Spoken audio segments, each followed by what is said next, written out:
What's going on? Welcome to Chopping It Up. I'm Gabe Henderson. This is the coaches edition of this show, and we got some heavy hitters today. Starting to my right, we got Vikings defensive line coach Chris Rumph, Keenan McCardell with the Easy Bucket shirt on. I mean, clearly he's on brand today. And then we got Matt Daniels, special teams coordinator for the Vikings. And guys, before we get started, just want to give the fans a quick shout out. We appreciate you, all your engagements. We see it, we hear it, we feel it, and continue to grow with us as we grow with this show. Fellas, it's over 50 years of professional playing experience sitting in these three chairs, and whether that's, playing the game or coaching the game, and just getting to the point where you guys are now in your career. Like, we know this is, when you're playing, it's an ego-driven sport. Like, swag is key. But when you get to the point in your career where you are, like, what is that conversation you have with yourself to basically say, okay, it's time for me to hang it up and go to the other side of the spectrum? Yeah, I pop it off. For me, after I finished up my 5th year, I want to say I came into the league as an undrafted guy, riddled with injuries left and right, torn ACL, torn MCL, tore my pec, dislocated my ankle, broke my fib. And it was a battle, in and out, facing so much adversity. There were times where I was going through a state of depression, just trying to figure it out. And you hate to say it, but I got into the point where it was like, why me? Looking for pity, like, dang, why me? Why me? Why do these injuries keep occurring? And so I kind of felt myself kind of fall into a state of depression. And thank God I had a great support system around me to help uplift me and pick me back up and help me push on through to find ways to make this team after injury. And so I kind of got to a point in 2017 where I had a decision to make on if I wanted to sign with the Carolina Panthers or the Tampa Bay Bucks. And I was just like, I think I was getting married that year. Like, man, I'm really trying to start a good foundation. Don't want to be moving around, getting cut here, maybe staying there a couple weeks. And so I decided like I was ready to go and make that transition. But I made that transition, or at least I knew I wanted to get into coaching as I was playing. And so I was building up those relationships with a majority of nearly all my coaches that coached and taught me. I had great relationship with those. And so the transition was pretty much seamless for me, just in terms of being able to kind of move on. And I was just ready to kind of start a new foundation with my soon-to-be wife and just kind of put all the troubles kind of behind me. Man, mine's a little different. I got cut and really didn't know where I was in life, what I wanted to do. And, man, a guy by the name of Gerald Harrison tricked me into getting in this thing called high school coaching, and didn't want to do it at all. Didn't want any parts of it. And then once I got out there with those kids, man, and it grabbed me. And it just like, man, this is what you need to be doing. And then just seeing the excitement and the joy on their face when you're trying to teach them something, and then all of a sudden they get it and they understand it. It's just a fulfilling feeling. And I knew at that time that this was my ministry. This was what I was called to do. Me, after having a 17-year career. Sheesh. Say that again. Going through, the part of being a part of the NFL has been a part of my life the whole time, and I said I wanted to get away from football and just play golf the entire time of my retirement. That's what I wanted to do. I was gonna say basketball with that. No, I wanted to play golf, and I was playing golf, and I was on like getting ready to start hole 1, and I got a phone call from Tom Coughlin, and he's our head coach in Jacksonville, and I was like, I gotta take this because he's like my second father, so I have to take it. And I took the call. He said, hey, what are you doing? I said, I'm playing golf. He said, playing golf, huh? I said, yeah. He said, how about coming up here and doing a minority internship for the Giants and helping me out with the receivers? And I was like, I'm playing golf right now. I'll call you when I get done. He was like, you better call me. He said, when you get to the 18th green, give me a call. So I go through the round, get to 18th green, I give him a call, and I'm like, all right, what's going on?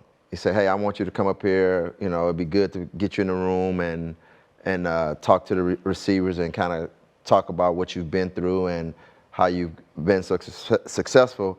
And I was like, yeah, it's hard to tell your dad no, your second dad no. And like, he's like my second dad. So it's hard for me to tell him no. I say, okay, I'm coming. I come. I go to New York and get in the room and start to enjoy it. And I can remember my second to last year in San Diego, Coach James Lofton, my receiver coach, told me, he said, you're going to be a coach. And I was like, there's no way I'm going to go play golf. As soon as I did the internship, I go back in 2010 and get the job.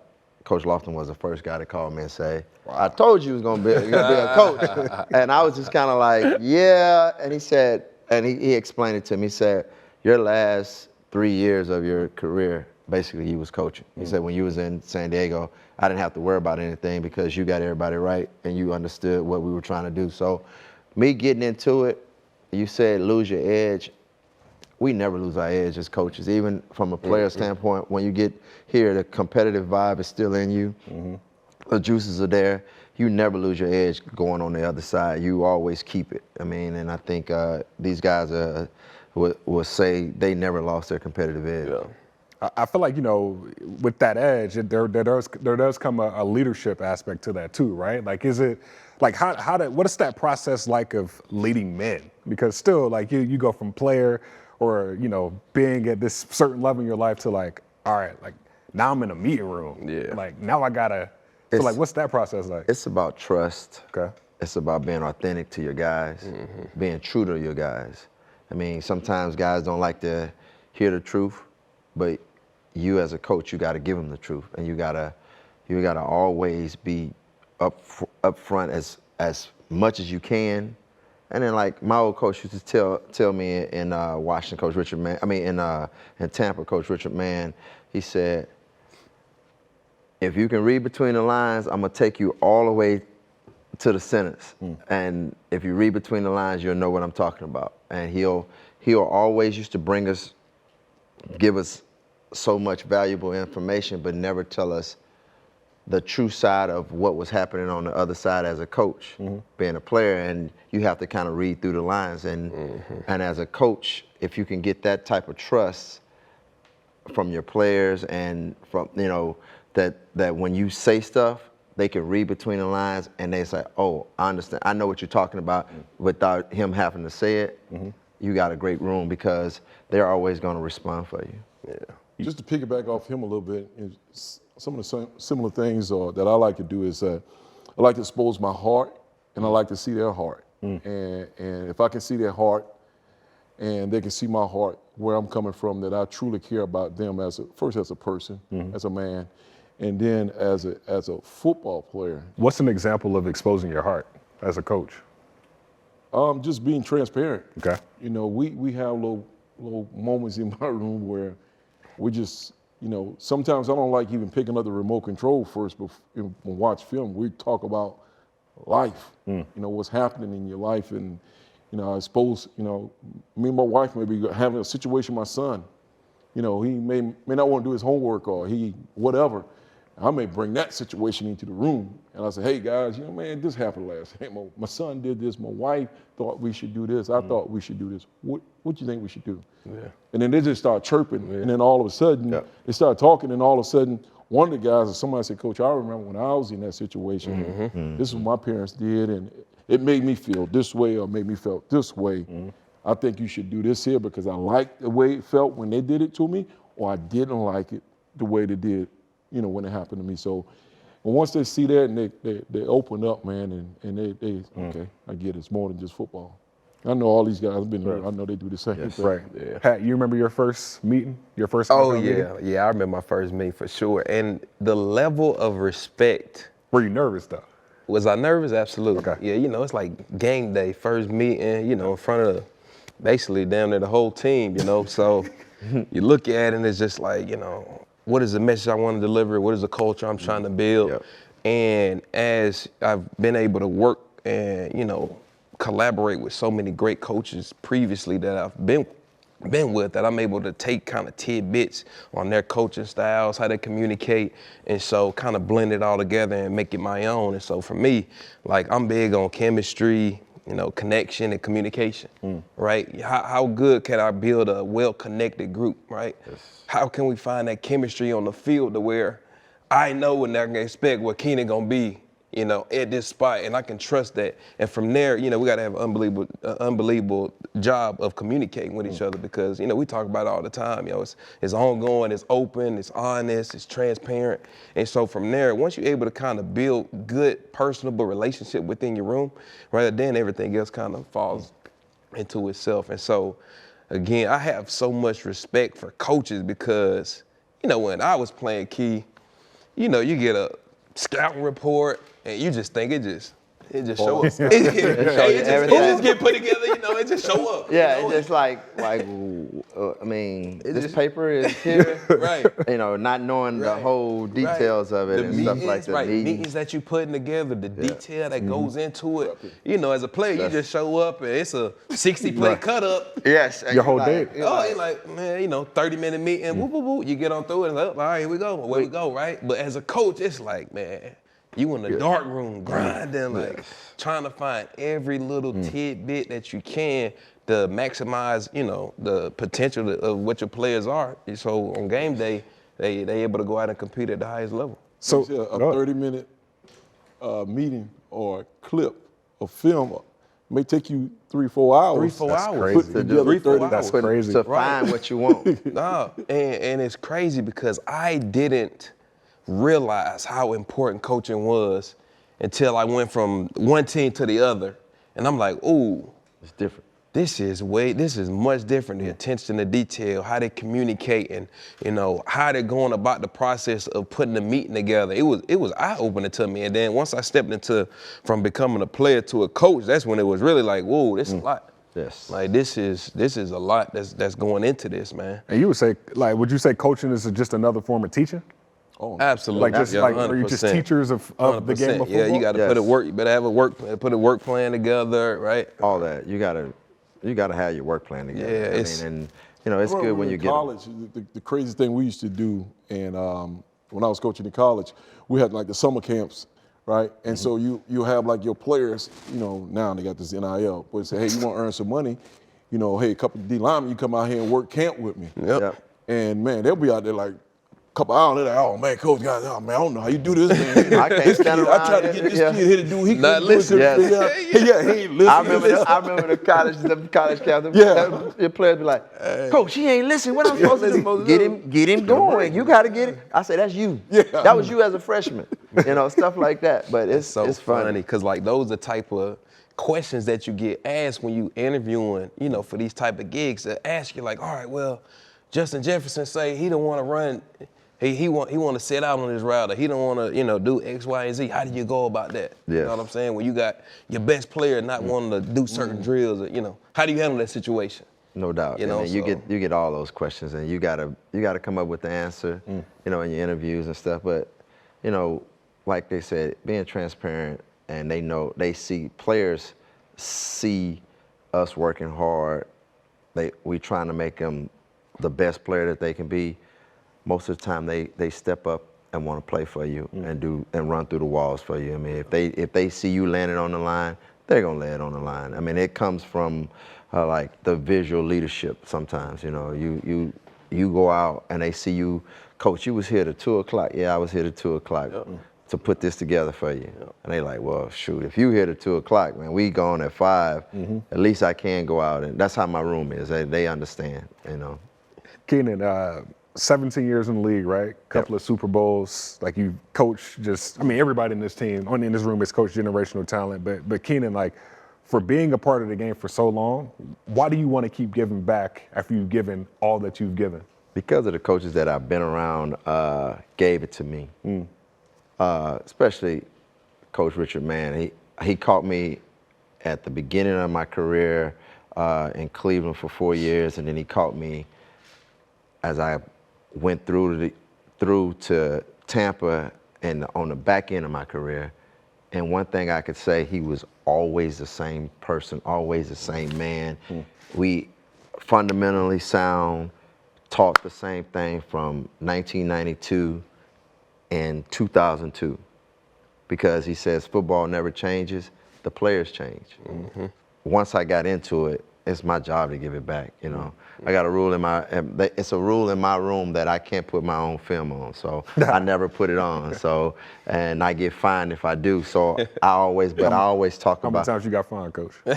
I probably got fined maybe 3 times at the most. Really? Yeah, I mean, I've been here 3 years, probably once a year. I mean, that I show it. I gotta show this clip. But I know I show them. Gotta show him this. Like they talk about a rocker step, and I did a rocker step against Indy for a touchdown. They was like, "Oh, Coach, you got that in your bag?" I say, "I got a lot in my bag, you know." But when you talk to those guys, they just want truth of good football fundamentals that's going to help them be the best player that they can be. And my big thing also with my guys, and you know, Rumph was talking about being truthful. I focus on telling them this is a business. This is not a game anymore. It's you playing. Your job is a game. So think about it. And I always tell them, think about your mom and dad waking up every morning going to work. Yeah. You know, providing for you. Yep. Now you gotta go provide for your family. This is your job. I mean, and you're fortunate to have this. This job is 1,500 players and people in the world that you are the best.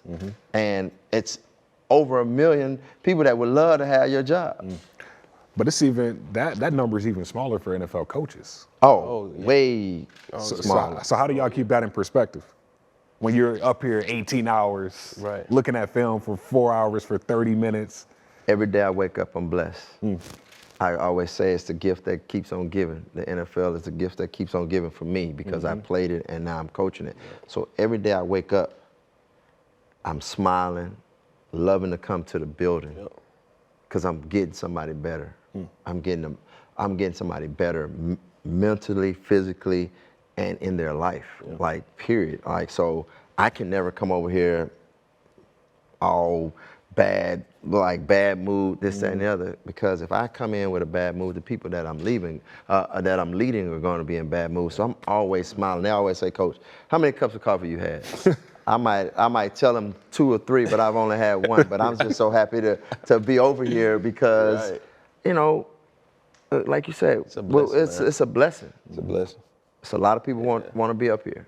It's a blessing at the highest stage of, you know, all of us like to compete. Yes. Yeah. And, you know, we competing with ourselves, but we also competing with the other millions of coaches out there that want our jobs, you know. And so we just got to make sure we showing up, being authentic selves, and consistency at the end of the day always prevail. My last question for the group is when you look at just your origin of coaching or / teaching, what do you want it to be defined as 20 years from now when the game continues to evolve and then people look back at you guys and be like, man, Coach Rumph taught me that. That's why I'm coaching this guy. I think for me, you know, I look at it and from a special team standpoint, there's so many, you know, rule changes. You got the kickoff rule now. And I think at the end of the day, for me, it's creativity is king, right? Trying to find ways, you know, because like Keith say, right, the game don't change, right? And so you got to find creative ways in the meeting room to keep guys locked in. You got to find creative ways to keep them engaged and sharpen the tools on the practice field. And so for me, I'm constantly thinking of ways of how can I affect and change the game from the meeting room to the practice field to what we're doing on game day. And, you know, at the end of the day, those things right there, you're trying to find ways for it to sustain throughout a lifetime. I'm a little old school. I mean, I want to be known as a great fundamental teacher, a guy that really expresses to his guys about the opportunity that you have, and you got to take advantage of it. It's a small window. I want you guys to understand that you have a lottery ticket. I tell guys this all the time. I say, you got a lottery ticket. You got to cash it in. I say, if you don't cash it in, it's your fault. Because you're over here and you have an opportunity to change, have generational wealth, life-changing experiences for yourself, your family, and I want them to understand that this is truly a business and it's just a small part of your life, and in this small part of your life, you got to be the best that you can be. Yep. Because once you do that, we walk away from this, your new life starts. And hopefully the things that I've taught you when you're in football, when you go to your new life, you can carry some of them fundamental things on in life, discipline, you know, being on time and stuff like that, you know, being attention to details and stuff in life, you know, whether it's family or your new job. And that's how I see myself, how I want it to be remembered. I think it's sort of like two things, because of my high school background and coming up through the ranks and stuff like that, and not having an opportunity to, you know, play professional ball. I think the number one thing is, you know, did I impact their life? Did they see a man every day, you know, a good husband, good father, a good friend? Did I impact their life somewhere so they can take something away from me more than just football? Maybe some of those conversations that we had before meetings, after meetings, some of the phone calls. And I think the second thing, just like these guys say, man, just want to be a great teacher. Man, Coach Rumph showed up every day. He had us prepare. We was tough, we were physical, we had great technique, great fundamentals, and not at one time did I ever go out on the field and I felt like I wasn't prepared for the battle. I love that. Coach, you know what? I can't wait till week 4. I think it's week 4, week 5. We play the Chargers. Your son played for the Chargers. You gonna be Come on. Week 3. I know defensive coaches don't watch the offense, but I'm sure you're gonna be peeking over a little bit. Nah, man, I don't know that joke. I really want to. You know what I'm really interested in is what Keela, what's Keela stand on? Man, Your wife. yeah, She gonna have a split jersey, Split jersey, she nah, ain't rooting no for split. the. That's her baby. So, so she gonna have. I told her, I told her, that's your baby, but you better know where you lay your head. Listen, hey, I told my wife we was going back and forth on this the other day because we was talking about the same thing. She's like, oh no, I'm rooting for my son. I'm like, hey, you better remember who paying these checks. Who paying these checks. You better quietly cheer. Hey, right? That light. Right. Hey, that camera come on you when he make a sack. You better be like, dang. Right. Hey, better don't hope be he- jumping up and down. Hope he play good, but we get the dub. There you go. Yeah. There you go. That's real. the play. Coaches, appreciate y'all. Yeah. Thank This you. was, man, this was amazing. Thanks, This was bro. amazing. So, Yeah, Hey, yeah, G, yeah. I like that Carolina blue you got on too. chill out. Stop it. Stop it.